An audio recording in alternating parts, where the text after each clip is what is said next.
sahabat, kita jumpa lagi di kanal Perspektif dengan Andre Vincent Wenas. Kali ini analisis intelijen dari Bro Yosef Herman Wenas tentang pertemuan batu tulis sebagai reaksi atau respon dari manuver Partai Nasdem yang mengusulkan Capres Anies Baswedan. Judul dari analisis intelijen Bro Yosef adalah Reshuffle keempat, apakah Nasdem out? Begitu pertanyaannya. Begini. Ya sahabat, kemarin 12 Oktober, Sekretaris Jenderal Partai Nasdem, Pak Joni Gerard Plate, yang juga menjadi bagian dari Kabinet Indonesia Maju sebagai Menkominfo di bawah Presiden Joko Widodo, menyampaikan pernyataan terkait isu reshuffle kabinet. Ada 3 poin disampaikan oleh Joni Plate. Pertama, reshuffle adalah hak konstitusional Presiden. Nasdem menyerahkan sepenuhnya kepada Presiden. Yang kedua, Nasdem adalah pengusung Capres Jokowi selama 2 periode dan terus berkomitmen mendukung Presiden Jokowi sampai selesai dengan baik di bulan Oktober tahun 2024 nanti. Yang ketiga, Nasdem akan mengawal kontinuitas pembangunan yang sedang dilakukan Presiden Joko Widodo. Nah sahabat, dari pernyataan Sekjen Nasdem itu bagi Bro Yosef, yang penting adalah poin ketiga, tentang kontinuitas pembangunan. Poin ketiga ini terkait dengan analisis intelijennya Bro Yosef yang terdahulu tentang koalisi besar Presiden Joko Widodo. Linknya saya tampilkan di atas, ada di kanal ini juga. Silakan para sahabat menyimak kembali. Intinya adalah bagi Pak Jokowi, makna kontinuitas pembangunan itu memuat 2 dimensi. Yang pertama, kesinambungan pemerintahan yang sekarang sedang berjalan melalui Kabinet Indonesia Maju. Yang kedua, kesinambungan pemerintahan yang akan dibentuk melalui Pemilu 2024. Di mata Presiden Jokowi, kedua kesinambungan pemerintahan ini sama pentingnya, karena hal ini sama dengan pembangunan bangsa sebagai suatu keberlanjutan, bukan terpotong-potong. Maka bagian yang pertama, pemerintahan sekarang ini harus memberikan fondasi yang kuat bagi yang kedua, yaitu pemerintahan yang akan datang. Begitu.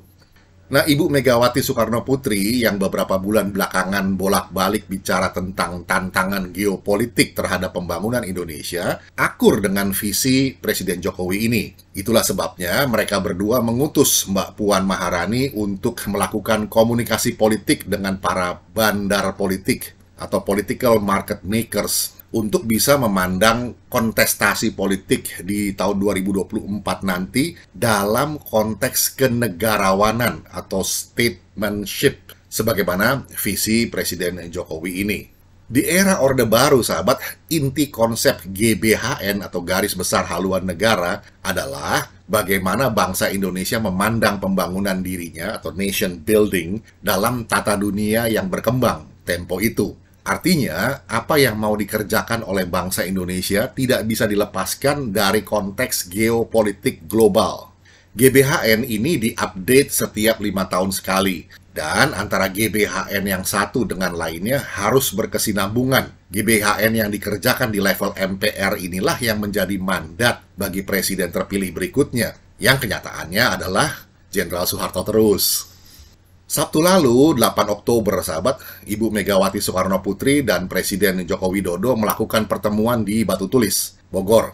4 hari kemudian, 12 Oktober, di balik statementnya di atas, Pak Joni Gerard Plate mengindikasikan dia sudah paham kalau soal kontinuitas pemerintahan, dan ini jelas soal pembangunan, merupakan salah satu concern utama Presiden Jokowi yang juga dibicarakan dengan Ibu Megawati di Bogor.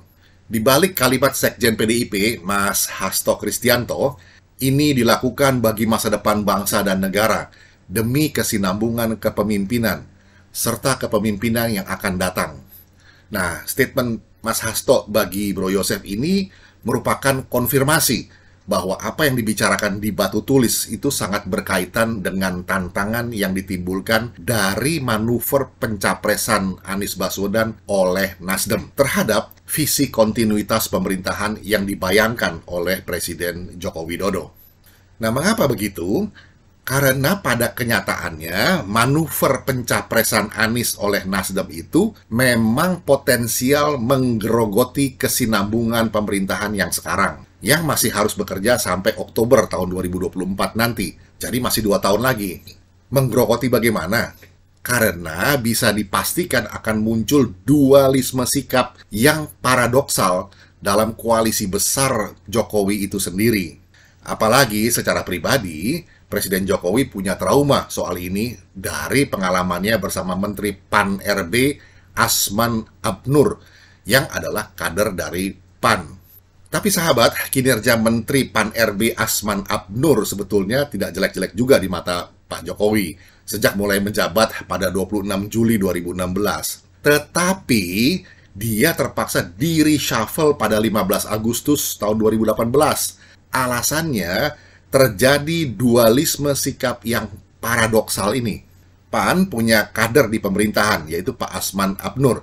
Tetapi Ketua Dewan Kehormatan mereka, Pak Amin Rais, terus saja melakukan kritik dari luar atau ruang publik yang membuat Presiden Jokowi merasa sedang sleeping with an enemy. Selain itu, PAN tidak mendukung pencalonan Pak Jokowi sebagai Presiden RI untuk lanjut ke periode kedua pemerintahannya pada pemilu tahun 2019 lalu. Kedua hal ini menjadi trauma bagi Presiden Joko Widodo.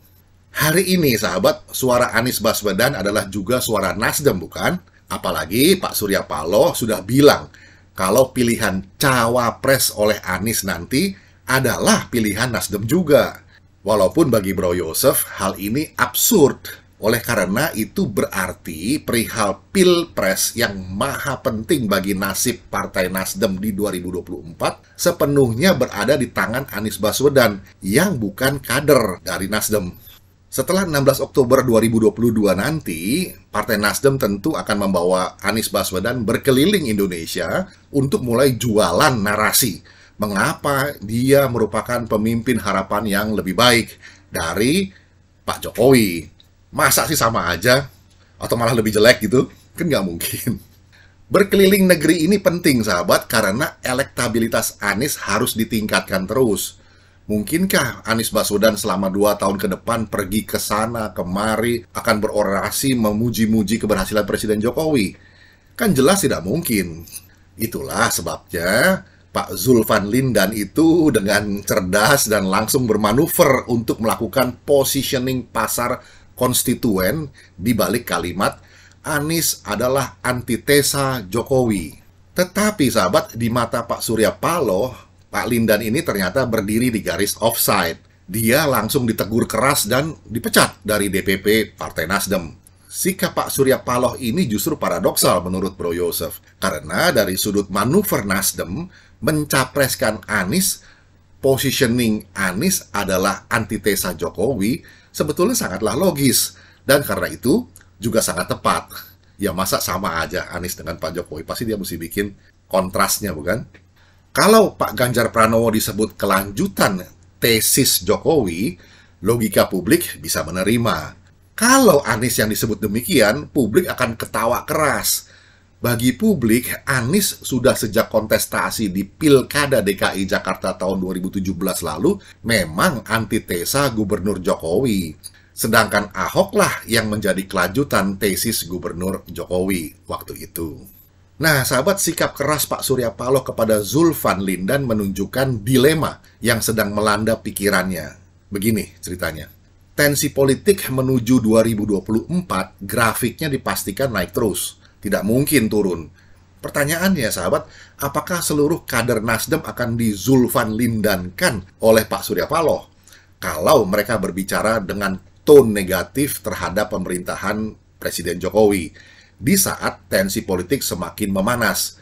Kan tidak mungkin. Bagaimana Pak Surya Paloh akan bersikap bila nantinya kader-kader dari koalisi Nasdem, entah itu Partai Demokrat atau PKS, meminta Anies untuk mengambil posisi antitesa Jokowi di balik macam-macam kritik, bahkan rundungan yang perlu dilontarkan terhadap kinerja Presiden Jokowi. Mereka jelas di luar kendali Pak Surya Paloh, bukan? Lebih jauh lagi, sahabat, apakah Pak Surya Paloh nantinya bisa mengendalikan Anies dalam situasi itu? Nah, Bro Yosef akan membahas pertanyaan ini. Sahabat, dalam jargon politik, apa yang sedang dilakukan Partai Nasdem saat ini disebut lame ducking. Istilah ini dari kata benda lame duck, yang arti harafiahnya bebek lumpuh, dan arti kontekstualnya adalah a period of losing a mandate and position from the outgoing incumbent after the election of a successor. Hal ini, sahabat, diekspresi Sekjen PDIP Mas Hasto Kristianto begini, kan mereka mau Jokowi cepat-cepat saja, begitu. Jadi, sahabat, manuver Partai Nasdem yang pasti menimbulkan dualisme paradoksal di kabinet Jokowi saat ini, bagi Presiden Jokowi dibaca sebagai strategi mempercepat lame ducking posisi kepresidenannya untuk selama 2 tahun lamanya, hingga Oktober tahun 2024 nanti.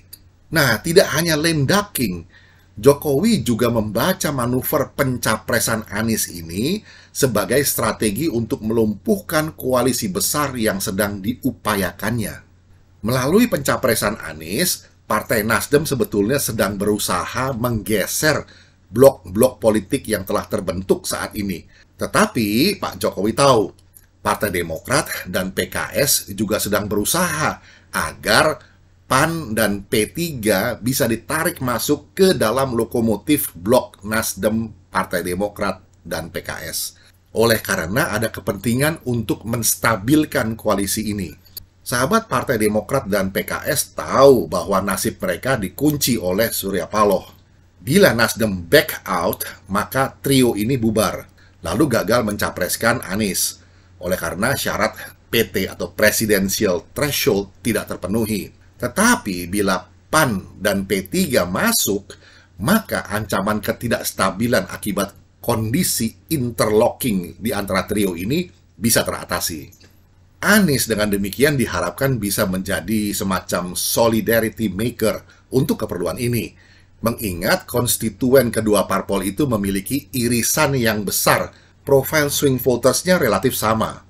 Namun kalau PAN dan P3 pada akhirnya bergabung bersama Nasdem, Partai Demokrat, dan PKS, bukankah secara de facto itu juga berarti suatu upaya untuk melumpuhkan koalisi besar Jokowi, sekaligus at the same time mendorong lame ducking pemerintahannya yang masih harus bekerja sampai Oktober 2024? Nah, ini pertanyaan kritis. Sebaliknya, kalau faktor Anies sebagai solidarity maker berhasil menarik PAN dan P3 ke dalam blok politik Nasdem, Partai Demokrat, dan PKS, maka itu berarti Anies tidak lagi tergantung dengan Nasdem. Syarat presidensial threshold koalisi ini tanpa Nasdem untuk mengusung capres Anies Baswedan sudah lebih dari cukup, 29%. Inilah dilema Pak Surya Paloh. Apalagi dia paham betul isi pikiran Pak Jokowi. Surya Paloh tahu reshuffle kabinet bagi Presiden Jokowi adalah justru untuk memastikan bahwa pemerintahannya tidak mudah dibebek lumpuhkan dan masih bisa bekerja efektif sampai Oktober tahun 2024 nanti. Maka sahabat, di reshuffle keempat ini, Pak Jokowi jadi memiliki peluang untuk mengganti orang-orang Nasdem dengan mereka yang lebih berkualitas. Selain itu, reshuffle kabinet yang keempat nanti memang akan digunakan Presiden Jokowi sebagai means and ways untuk mengkonsolidasikan koalisi besarnya yang tersisa, kocok ulang artinya, dan yang masih committed untuk berlanjut ke 2024 sampai 2029. Maka di reshuffle keempat ini, Presiden Jokowi pasti juga akan menambah jatah kader-kader parpol yang masih mendukung visi besarnya. Sejak jadi Presiden Republik Indonesia di tahun 2014, Presiden Jokowi total sudah 7 kali melakukan reshuffle kabinet. 4 kali di periode pertama pemerintahannya, 2014 sampai 2019, dan 3 kali di periode keduanya, 2019 sampai nanti 2024. Reshuffle yang terakhir itu terjadi pada bulan Juni tahun 2022, tahun ini. Maka reshuffle kabinet keempat nanti adalah hal yang biasa-biasa saja bagi Presiden Jokowi. Nah, sahabat, kita tunggu saja. Bro Yosef merasa sebelum akhir tahun ini itu bakal terjadi. Nah, demikian sahabat, analisis intelijen dari Bro Yosef Herman Wenas, reshuffle keempat, apakah Nasdem out? Kiranya bisa menjadi perspektif. Kita jumpa lagi di session berikutnya. Terima kasih.